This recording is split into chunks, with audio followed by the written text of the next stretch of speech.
ओम शांति। किसी एक व्यक्ति को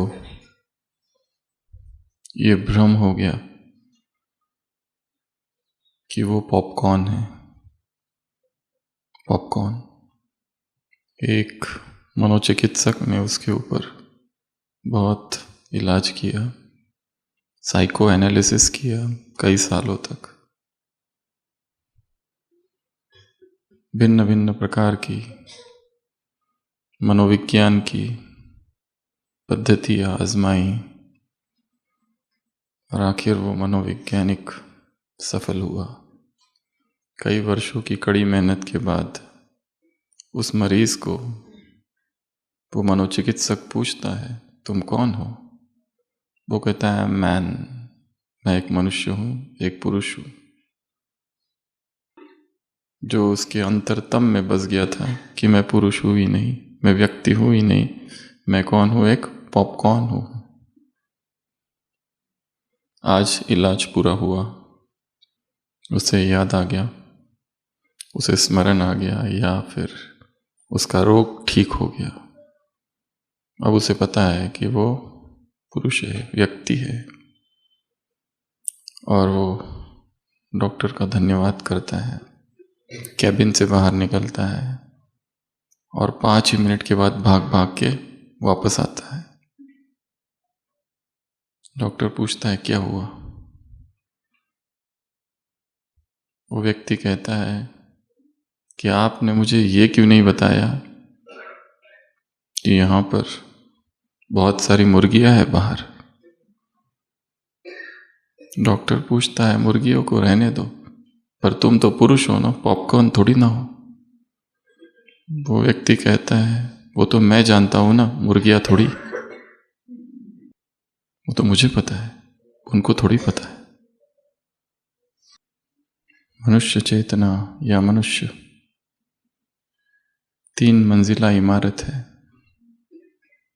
पहला शरीर, दूसरी मंजिल मन, तीसरी मंजिल आत्मा। शरीर की बीमारियों के लिए इलाज है, दवाइयाँ है। मन की बीमारियों के लिए भी इलाज है, दवाइयाँ है। परंतु जो अंतिम है वो है आत्मा। यदि आत्मा का इलाज कर दिया जाए तो तीनों ही ठीक हो सकते हैं एक साथ। पर केवल शरीर पर काम किया जाए तो केवल शरीर ठीक होगा। केवल मन पर काम किया जा रहा है, सारा मनोविज्ञान खड़ा हुआ है। वो वैसे ही है जैसे किसी झाड़ की टाल टालियाँ काटना, और जितनी टाल टालियाँ काटी जाएगी वो फिर और जोर से बाहर आएगी। Physical health, mental health, spiritual health.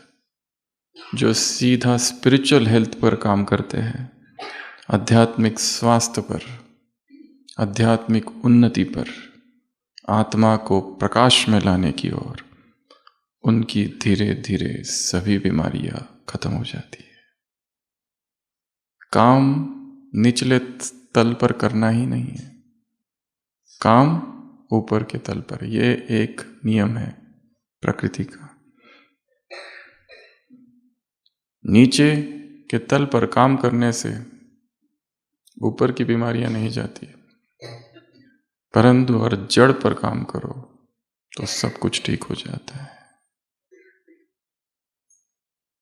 तो कितने भी इलाज कर लो, शरीर के इलाज, मन के इलाज, जब तक चेतना पर काम ना किया जाए, और चेतना पर काम करना अर्थात चेतना को जगाना, आत्मा पर काम करना अर्थात उसे होश में रखना। सारा खेल होश और बेहोशी का है, सारा खेल स्मृति और विस्मृति का है।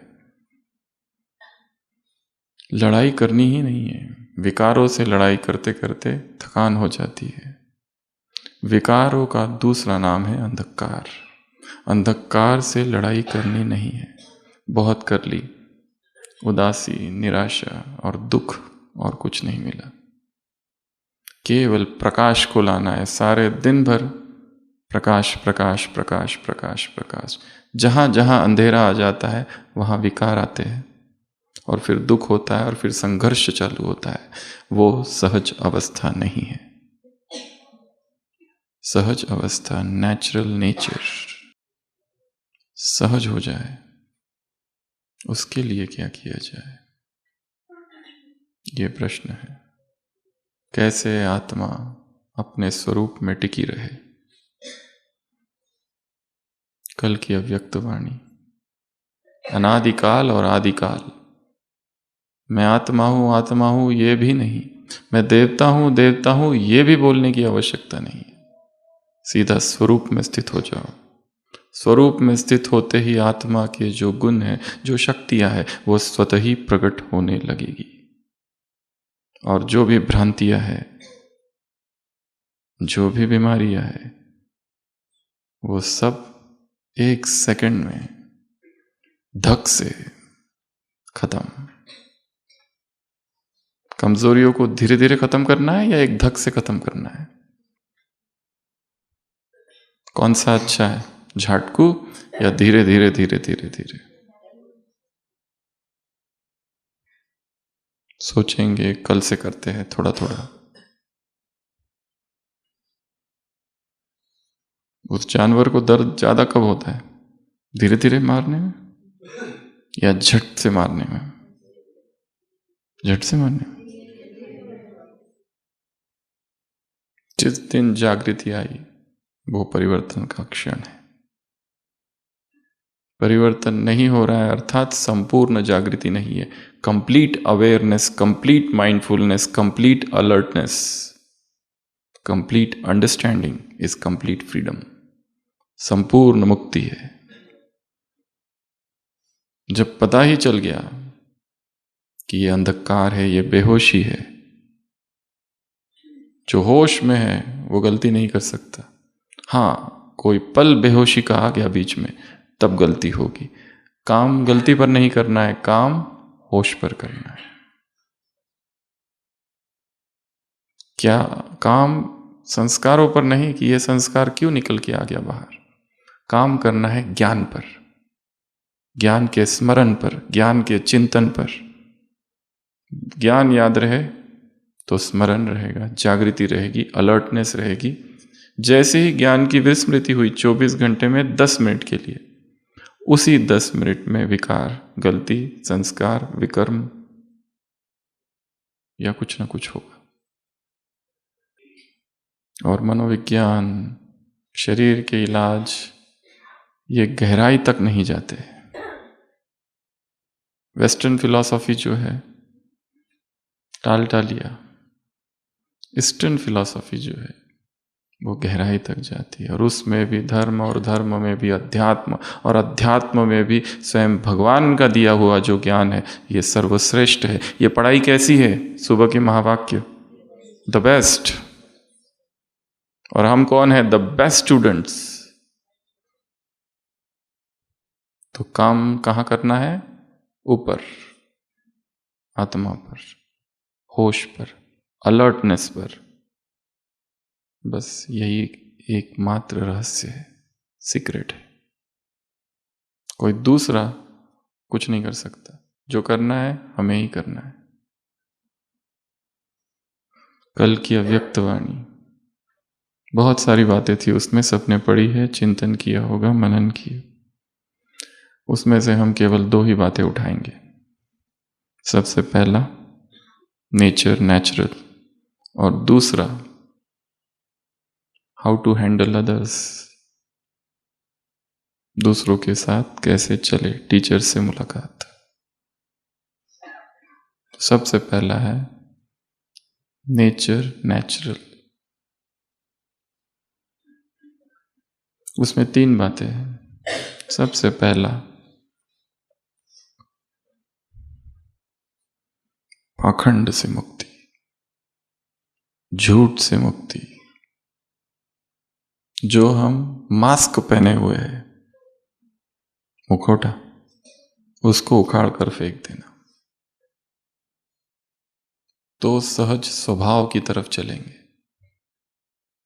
नेचुरल नेचर की तरफ चलेंगे। तुम कौन हो, बीके या के? क्षत्रिय कुमार हो या बीके हो?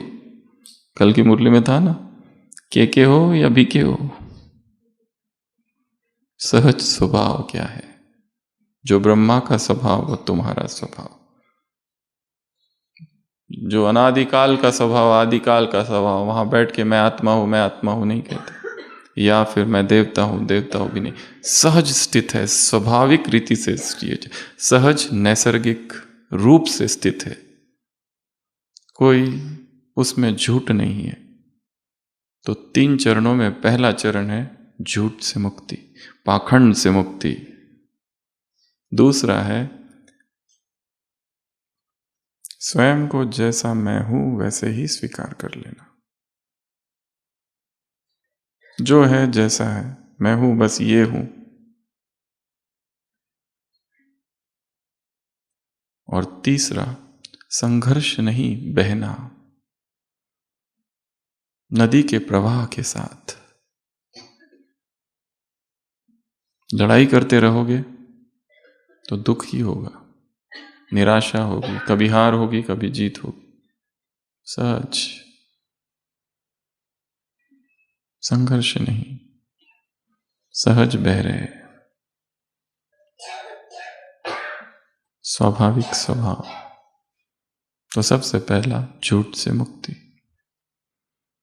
हमने कितने सारे चेहरे ओढ़ रखे हैं, कितने सारे मास्क हैं। एक संकल्प की आवश्यकता है। जो झूठ है, जो मास्क है, जो पाखंड है, उससे मुझे हटना है, और जो हूं और जैसा हूं बस उसी में स्थित रहना है। आत्मा यहाँ है, उसके ऊपर इतने सारे लेयर्स है, एक एक लेयर को धीरे धीरे हटाते जाना है। वो तो है ही, उसको कहीं से लाना नहीं है, पर जो मास्क है, जो मुखौटे है, उसको हटाने। एक वैसी एक दूसरी भी कहानी है, जैसे वो पॉपकॉर्न वाली कहानी, वैसे एक दूसरी भी कहानी। एक व्यक्ति है, उसको ये पक्का विश्वास है कि मेरे नाक में से 2 मक्खियां अंदर चली गई है, और ये दोनों मक्खियां जो है भिन भिन भिन भिन भिन भिन करती रहती है। उसे मुंह खोलकर सोने की आदत थी, और ये दोनों मक्खियां अंदर चली गई है। और वो कहता है कभी हाथ में, कभी पैर में, कभी पेट में। सारे जांच कराई उसकी डॉक्टरों ने, कहीं कोई मक्खी दिखी नहीं, और मक्खी होगी भी तो मर गई होती। और शरीर में ऐसी सुरंगें नहीं है कि कभी सिर में, कभी हाथ में, कभी पैर में और कभी पेट में। डॉक्टर्स उसे समझाते है ही नहीं। वो कहता है मैं आपके ज्ञान को मानूं या अपने अनुभव को मानूं? मुझे सुनाई देती है आवाज, सिर में सुनाई देती है मक्खियों की आवाज, हाथ में सुनाई देती है। मैं किसकी मानूं? अनुभव श्रेष्ठ है या कोरा ज्ञान? और वो दुखी रहता है, पर बाकी अपने सारे काम करते रहता है। परंतु ये प्रॉब्लम उसकी है, उसकी पत्नी बहुत परेशान है, कितने लोगों को दिखा दी, पर प्रॉब्लम तो है। भले सब कुछ वो कर रहा है, परंतु परेशान है कि मक्खियां है,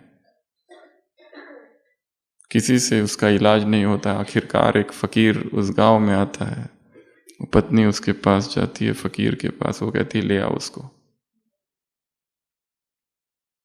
वो आदमी बैठता है, फकीर पूछता है मक्खी कहाँ है? वो कहता है इस समय सिर में है। वो फकीर सिर पर हाथ लगता है, कहता है हाँ है, मुझे भी सुनाई दे रही है। उसे इतनी खुशी होती है कि पहला आदमी मिला जो बुद्धिमान है।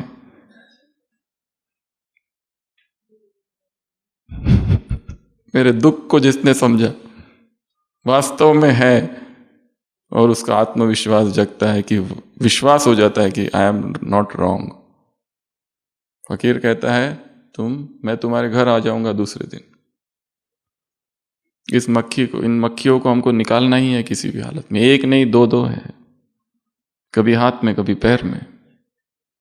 वो कहता है उस व्यक्ति को कि तुम लेट जाओ, उसकी आंखों पर एक टॉवेल डाल देता है और कहता है, पूछता है अभी किस समय मक्खी कहाँ है?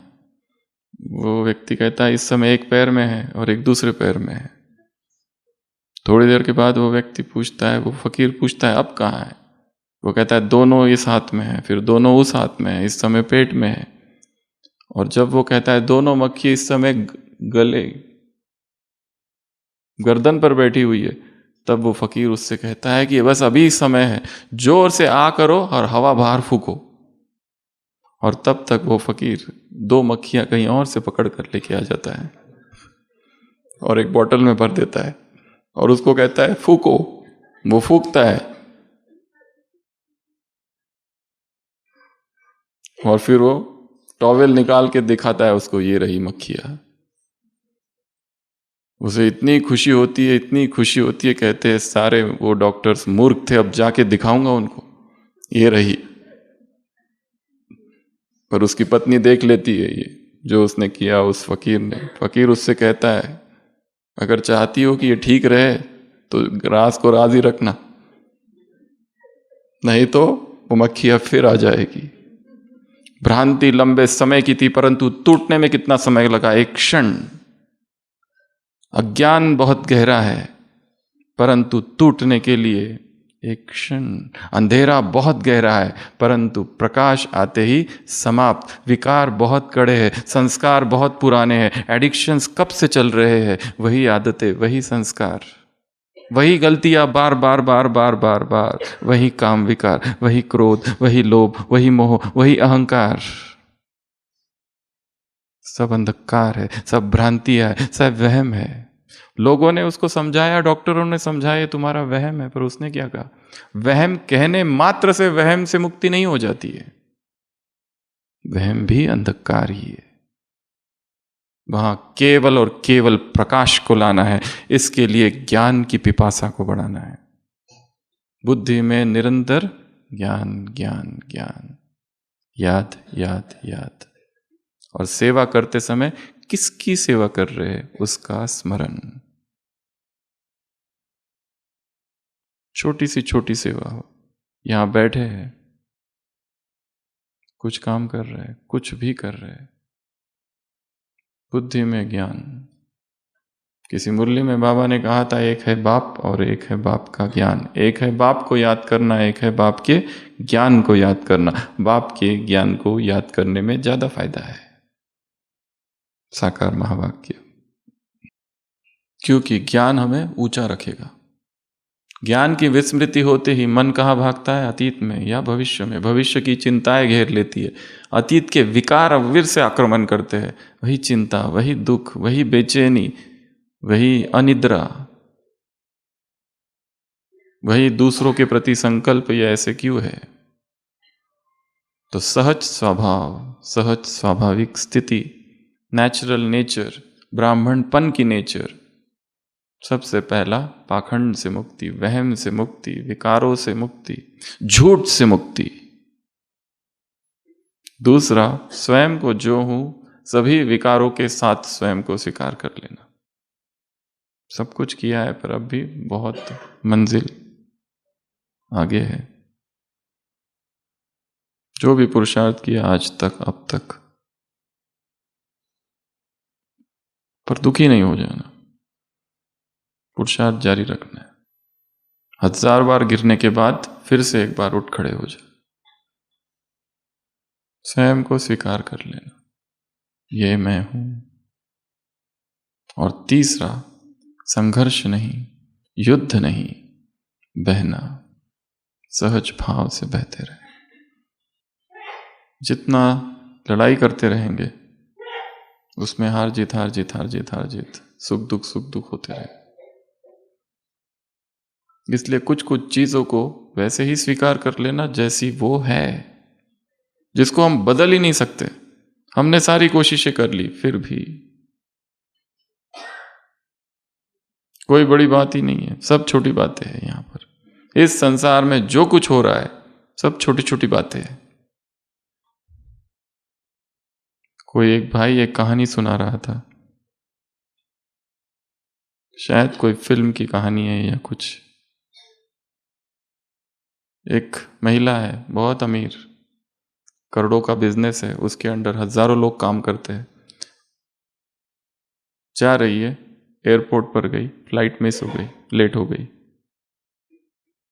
वहाँ एक आदमी मिलता है, वो कहता है इसमें क्या बड़ी बात है, फ्लाइट मिस हो गई ना, क्या बड़ी बात है। दूसरी फ्लाइट लेती है, वो फ्लाइट कहीं और ही उतार देती है, वहाँ पर वो फिर मिलता है, वो कहता है क्या बड़ी बात है। फिर वहाँ से उसको अपने जगह तक टैक्सी से जाना होता है। वो टैक्सी में बैठती है, टैक्सी वाला नींद में होता है, कभी इधर गिर रहा है कभी उधर गिर रहा है। वो कहती है रुको, फिर वो वाला आदमी फिर मिलता है, वो कहता है तुम हटो, उसको मैं चलता हूँ साथ में। वो तीनों निकल पड़ते हैं,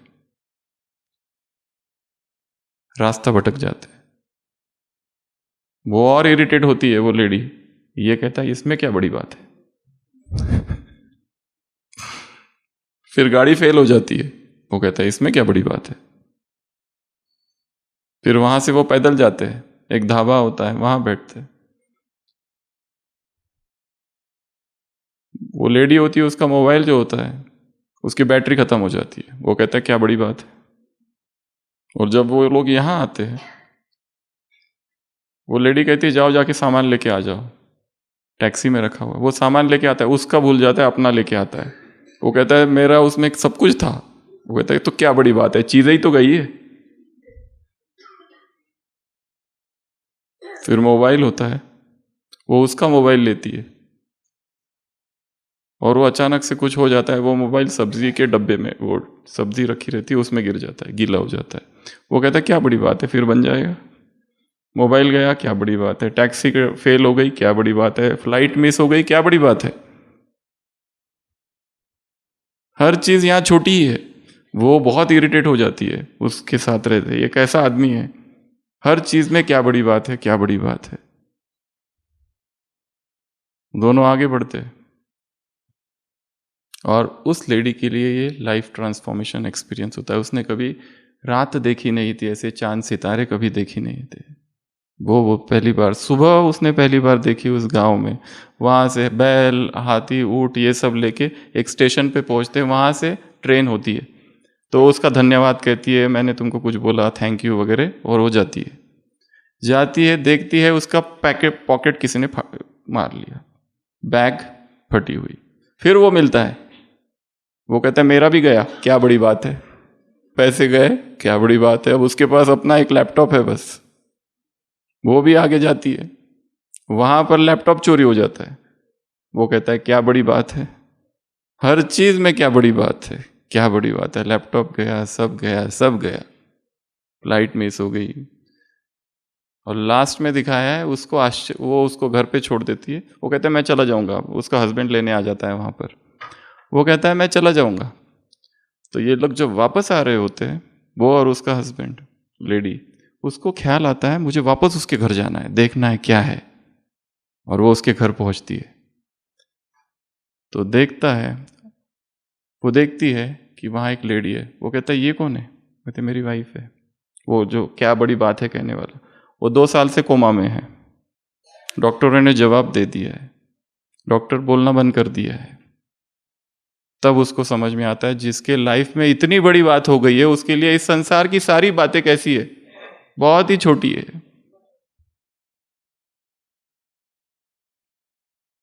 वो उसको पूछते तुम ऐसे कैसे रह सकते हो, कहते ये चीज को मैं बदल ही नहीं सकता, तो क्या मैं दुखी हूं। जो है उसमें खुश। इस संसार की वस्तुएं है नहीं है, लोग साथ में है, लोग साथ में नहीं है, इसमें क्या बड़ी बात है। सब छोटा है यहाँ। आज कमरा है कल नहीं रहेगा, आज घर है कल नहीं रहेगा, आज पैसे है कल नहीं रहेंगे, आज वस्तु है, बैग है, पर्स है, मोबाइल है, कल सब गुम हो जाए। सब छोटा है, मैं स्थिर हूं। तो सबसे पहला पाखंड से मुक्ति, जो हूं जैसा हूं उसको पहले स्वयं ही स्वीकार कर लो। और तीसरा सहज, चीजों को जितना क्विक हम स्वीकार करते हैं उतना अच्छा है। ऐसे कैसे हो गया, मेरे साथ ऐसा क्यों हो गया, ये संकल्प ही दुखी करता है। इतनी बड़ी बीमारी मुझे क्यों हो गई, मुझे और कैंसर कैसे हो सकता है, उसमें ही दुखी। सहज स्वभाव, सहज नेचर। दूसरी जो बात थी, टीचर्स से मुलाकात, दूसरों के साथ चले कैसे। टीचर्स को कहा बाबा ने नो कंप्लेंट्स। क्या कहा, टीचर अर्थात नो कंप्लेंट्स। कोई व्यक्ति जिसके साथ हो वो विघ्न बनकर आता है तो क्या करे, वो पहाड़ है, क्या करो, टकराओ। ये भी सूक्ष्म धागे हैं, सोने के लगाव के धागे, सत्यता के पर्दे के धागे, 3 शब्द हैं। उस विघ्न उत्पन्न करने वाली आत्मा के बारे में सोच सोच कर हम परेशान हो रहे हैं कि ये मेरे जीवन में इतने विघ्न क्यों उत्पन्न करता है, क्या करूं, इसको ये सकाश देना, सुबह सुबह शाम सकाश। सारी बुद्धि सकाश भी वो सकाश नहीं है वो बुद्धि उसी व्यक्ति के इर्द गिर्द घूम रही है। क्यों, बाकी भी तो लोग हैं, उनको क्यों नहीं दे रहे सकाश, अटैच्ड हो गए। इसलिए बाबा ने इसको भी क्या कहा, व्यक्ति विघ्न बनकर आ रहा है, और मुरली में वाक्य क्या है, सोने के लगाव के धागे। कितना कॉन्ट्रडिक्टरी है ये। लगाव तो उससे होता है जिससे मोह है, बहुत ज्यादा प्यार है, पर उसके लिए लगाव के धागे प्रयोग किया नहीं गया है। जो विघ्न रूप है उसके लिए ये 3 शब्द है, महीन धागे, महीन मुक्तिवर्ष, इन धागों से मुक्त हो जाओ, सोने के लगाव के धागे। और तीसरा, सत्यता के पर्दे के धागे। इसका और क्या अर्थ हो सकता है, ये चिंतन करने का विषय है। ये सत्यता के पर्दे के धागे क्यों डाला शब्द। बाबा ने क्या कहा कि ऐसी आत्मा विघ्न उत्पन्न कर रही है, शुभ भावनाएं, बस शुभकामनाएं, इतना रखो। अगर वो समझ जाए तो बहुत अच्छा, और नहीं समझे तो जो निमित्त है उनको बता दो, अपनी रिस्पॉन्सिबिलिटी खत्म। लड़ाई नहीं करते रहो, लड़ाई करोगे तो परेशान कौन होगा, तुम। हम स्वयं ही परेशान होंगे। स्व परिवर्तन कर लो और उसके प्रति शुभ भावना रखो, बस। और इसमें 2 चीजें और है, समय लगेगा, मेहनत बहुत है। क्या कहा, ये कठिन काम है, कोई रोज रोज ही विघ्न उत्पन्न कर रहा है। ये बाबा ने भी स्वीकार किया है, समय लगेगा, मेहनत भी है। शुभ भावना रखने में मेहनत है। कोई दुर्भाव रख रहा है हमारे प्रति, विघ्न उत्पन्न कर रहा है, हमें शुभ भाव रखना है उसके प्रति। ये बहुत बड़ा काम है, बहुत विराट हृदय की आवश्यकता है। और जीवन की परिस्थितियों में हृदय छोटा छोटा हो जाता है, ये सब ज्ञान विस्मृत हो जाता है, कुछ याद नहीं रहता है। और फिर उसी व्यक्ति के संकल्प, उसी व्यक्ति के सोच विचार, वही बुद्धि में घूम रहा है दिन रात। सकाश भी उसी को, सकाश देते समय भी उसी से जुड़े हुए हैं, क्योंकि उसी को सकाश दी जा रही है, और किसी और को सकाश नहीं। सकाश इज अ न्यूट्रल फिनोमिनन। इसको दो, उसको दो, किसी को देनी नहीं है। सकाश अर्थात कोई एक मुरली है बाबा ने जिसमें कहा है किसको सकाश दी जाए। बाबा ने कहा एक है मिरर, एक है कांच।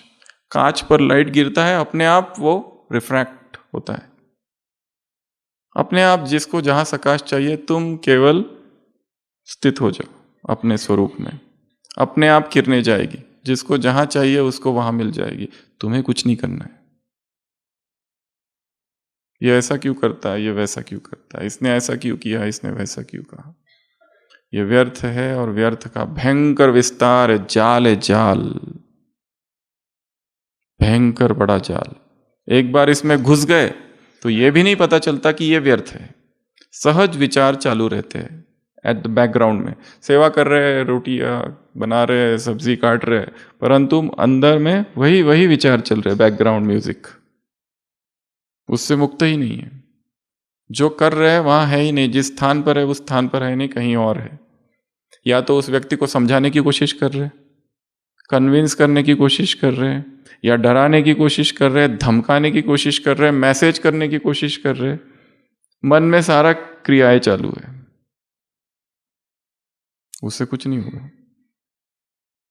तो नो कंप्लेंट्स, टीचर अर्थात नो कंप्लेंट्स, टीचर अर्थात शुभ भावना रखो और आगे बढ़ जाओ। टीचर अर्थात टकराना नहीं पहाड़ से, टीचर अर्थात धागों से मुक्त, छोटे छोटे धागे जो बना रखे हैं, एक एक धागे को काटते जाओ। और जैसे शुरुआत में कहा, काम एक एक विघ्नों पर करना ही नहीं है, काम एक एक विकार पर करना ही नहीं है, सीधा आत्मा के होश के ऊपर काम करना है। बस ये सब अंधकार, छोटे छोटे विघ्न स्वतः ही नष्ट हो जाएंगे। आज ये गुण धारण करता हूं, कल वो गुण धारण करता हूं, आत्मा में स्थित हो जाओ, सारी शक्तियां उसमें है अपने आप। आज सुबह कहा ना, शक्तियों का आह्वान करो, आह्वान और हाजिर, जिसको बुलाया वही आएगी अपने आप। तो ये दो मुख्य बातें थी, हाउ टू हैंडल अदर्स,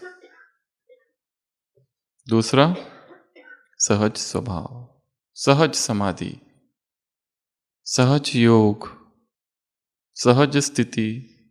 चल रहे, घूम रहे, फिर रहे, परंतु सहज योग में ही है। किरणें ऊपर से पड़ रही है, आत्माओं को देखा जा रहा है, शरीर पर ध्यान नहीं है। मुरली की शुरुआत, कौन किसको देख रहा है? कल की मुरली थी वो तो, संडे वाली। अभी तो कितना समय बीत गया, आज सुबह की साकार ऊपर आ गई, अभी कहां से याद वो पुराना सब। जैसे कल भी कहा था, सुबह 24 घंटे के अंदर रिवाइज करना है, नहीं तो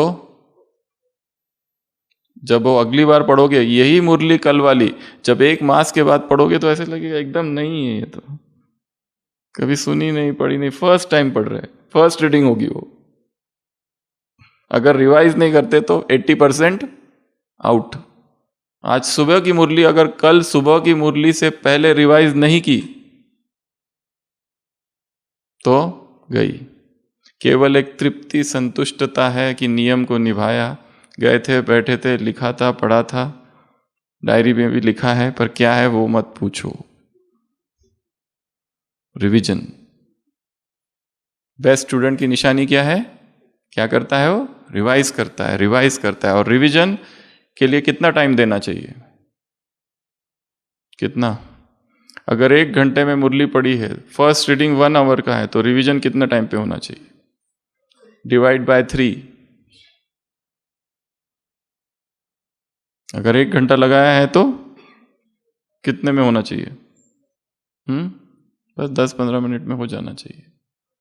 फिर से पुनः अंडरस्टैंड नहीं करना है, रिवाइज्ड है वो, फटाफट फटाफट फटाफट फटाफट रिवीजन। जो मुख्य कीवर्ड्स थे, जो मार्किंग्स किया था, बस उसके ऊपर एक नज़र घुमानी है, बस हो गया, काम पूरा हुआ। उतना भी कर लिया तो वो रिटेन रहेगा, नहीं तो भूल जाता है।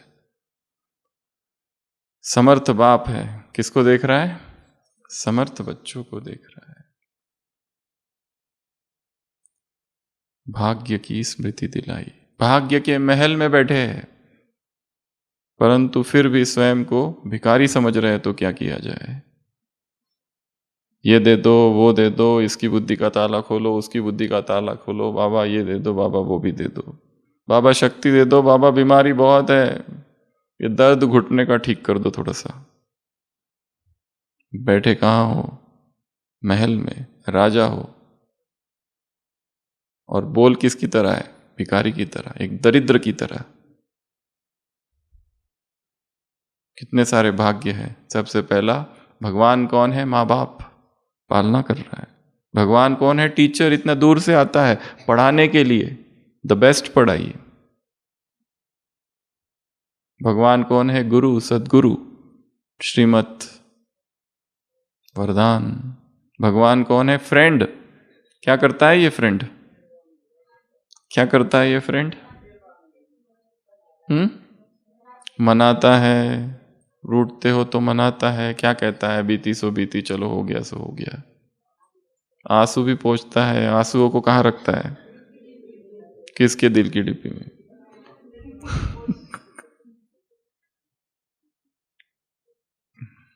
दिल की डिब्बी में। रूठते हैं तो मनाता है, उदास होते हैं तो मनाता है, बहलाता है। ये फ्रेंड है। और ऑफिस जाते हो तो ये कौन है? बॉस। कितना अच्छा बॉस है, अपना ही बॉस है, डायरेक्टर, बॉस।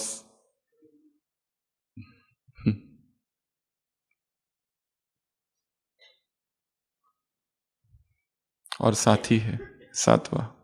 वो कौन है? साथी। क्या करता है साथी? साथी के साथ ही चलना, साथी के साथ ही सोना, साथी के साथ ही खाना। छोटे छोटे कर्म जो है ना, उसके साथ योग को जोड़ना है। छोटी छोटी क्रियाएं जो है वो यांत्रिक नहीं करनी है, मैकेनिकल नहीं करते जाना है, बस करते जाए, वही योग है। अभी खाना फटाफट खा लेता हूं फिर योग में जाके बैठता हूं। वो नहीं, अभी खाते खाते ही योग चालू है। अभी ये पूरा करता हूं फटाफट फटाफट, अभी बैठता हूं। वो चलना भी योग था, वो यहां से सीढ़ी उतरना भी योग ही है। वो रात को लेटते हो बिस्तर पर, वो भी योग है। एक प्रयोग आपको बता रहे हैं जो आज रात ही करना। बच्चा होता है ना मां के गर्भ में, तो सोचो लेटते समय मैं छोटा सा बच्चा हूं गर्भ में, और जो गर्भ है ना वो शिव बाबा है। मैं कहां घुस गया? वो है ना गोल, वो गर्भ है। और उस गर्भ में मैं छोटा सा बच्चा हूं, मैं उस गर्भ में घुस गया हूं, बंद। उसको बाहर से किसी न्यूट्रिशन की जरूरत नहीं है, जो कुछ पाना है वहीं से मिलता है उसको, बाहर से कुछ भी नहीं चाहिए। छोटे छोटे प्रयोग। हर चीज में, गाड़ी चला रहा हूं, पीछे कौन बैठा है? Two wheeler.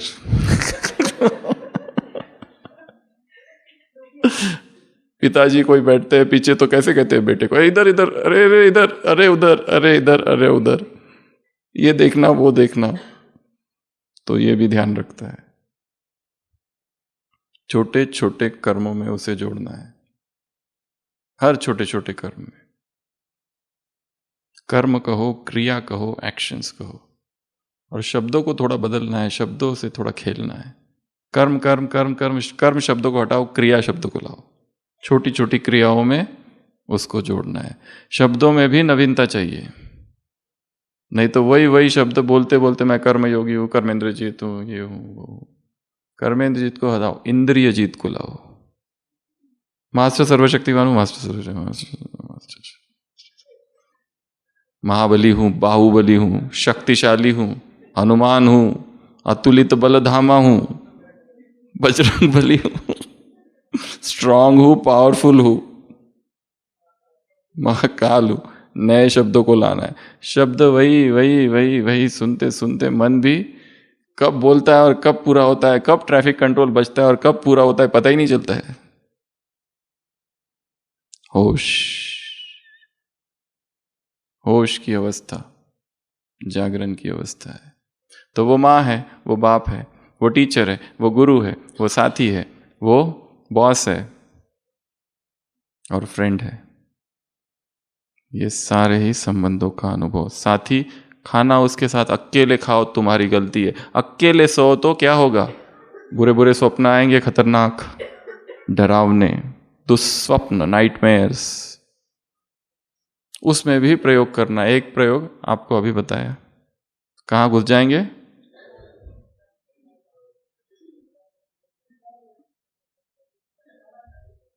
बाबा के गर्भ में। बाबा के गर्भ में।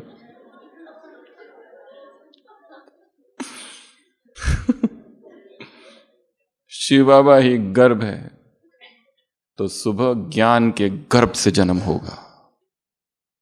क्या होगा? जन्म कहां से होगा? सुबह सुबह ज्ञान के गर्भ से जन्म होगा। न्यूबॉर्न, अभी अभी छोटा सा बच्चा, सब कुछ जिसे नया नया लगे, ओहो, आहा, कौन आया है, किसकी मुरली?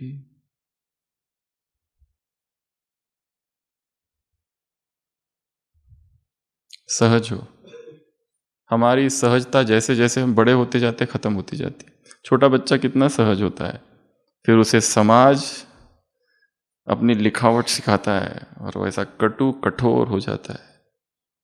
ये तो छोटा सा निरागस बालक कैसे होता है। उसी बचपन में लौट जाओ, एकदम बचपन में चले जाओ। अभी अभी महावाक्य थे, मीठे बच्चे क्या करो, एकदम बचपन में चले जाओ। छोटा बच्चा जैसा है उसकी आंखों से देखो कैसा उसे संसार दिखाई देने लगता है। ये ब्राह्मण संसार में अभी भी मेरा जन्म हुआ है, कौन ये लोग हैं, आहा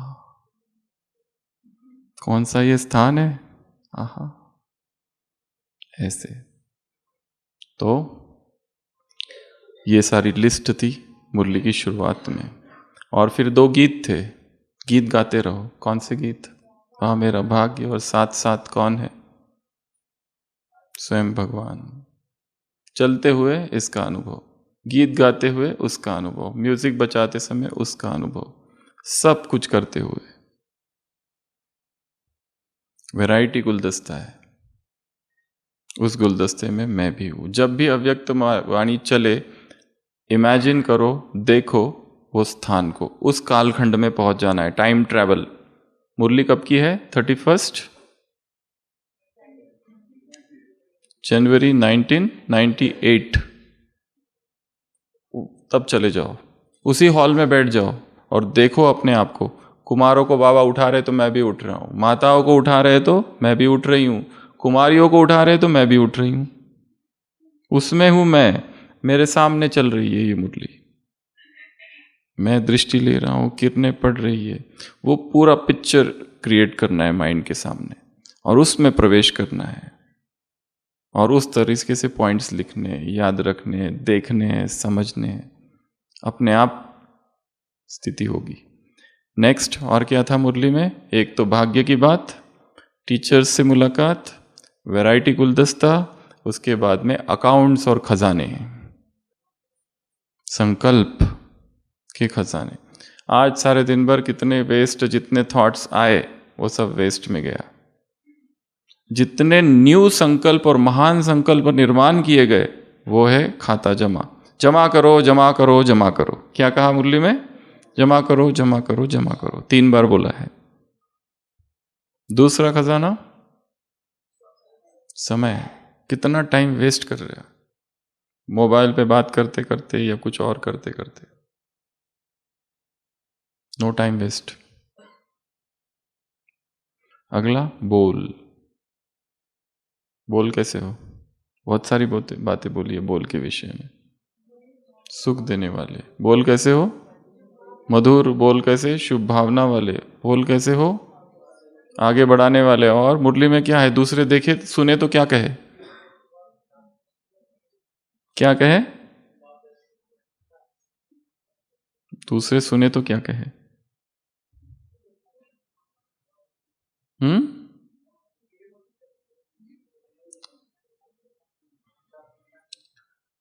सोने से पहले एक बार पढ़ लेना मुरली, ठीक है ना? रिवीजन। बोल एक खजाना है। और क्या खजाना है? ज्ञान का खजाना। आज सुबह की मुरली, सोने से पहले एक बहुत अच्छी विधि है सोने की मुरली को याद करते करते सोना। युक्ति युक्त हो वो तो है, पर दूसरे सुने तो क्या कहे वो पूछ रहे।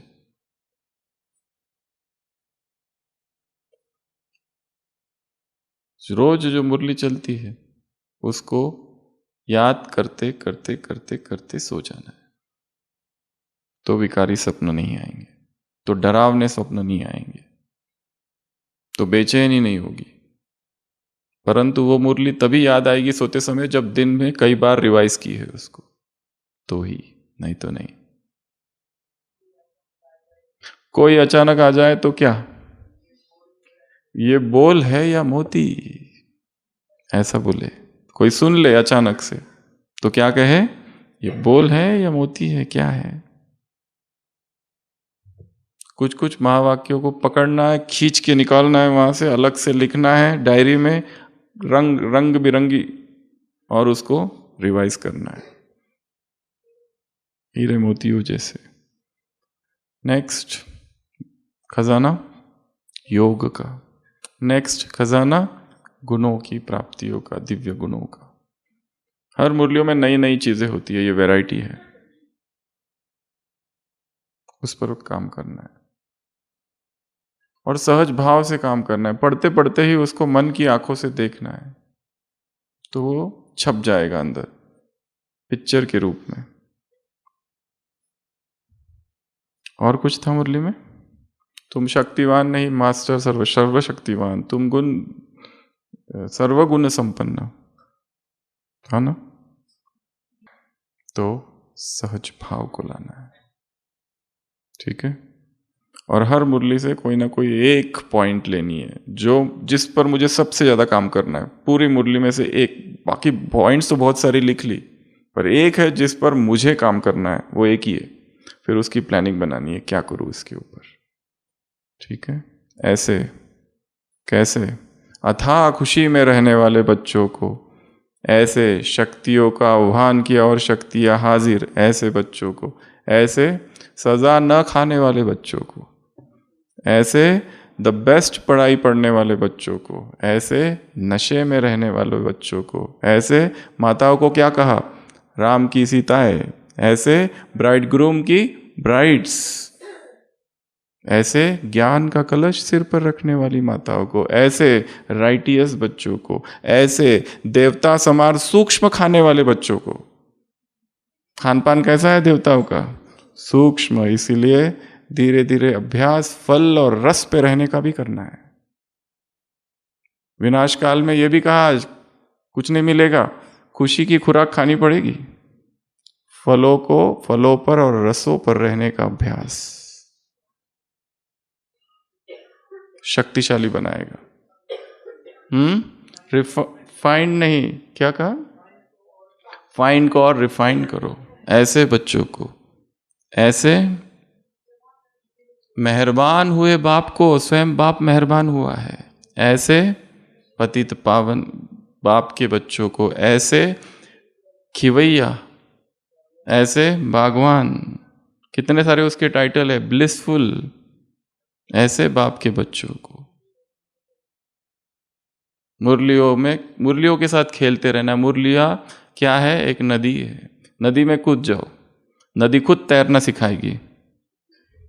स्विमिंग पूल उसमें कूदो, उसमें खेलो, इधर की पॉइंट उधर की पॉइंट, इसको इधर से जोड़ो उसको उधर से जोड़ो, ये आज था ये कल था, इसमें बिजी रहना है। तो अपने आप आत्मा की जागृति होगी। और ऐसे लास्ट कोई एक पॉइंट, संतुष्ट मणियों को, विघ्न विनाशक आत्माओं को, ऐसे नम्रचित आत्माओं को, नशे में रहने वाली आत्माओं को, ऐसे आज की मुरली में ज्ञान की होली और धुलिया में रंगने वाले बच्चों को बाप दादा का याद प्यार, गुड नाइट और नमस्ते। हम रूहानी बच्चों की रूहानी बाप दादा को याद प्यार, गुड नाइट और नमस्ते। ओम शांति। आज का अभ्यास भूलना मत, सोते समय गर्भ के अंदर। ओम शांति।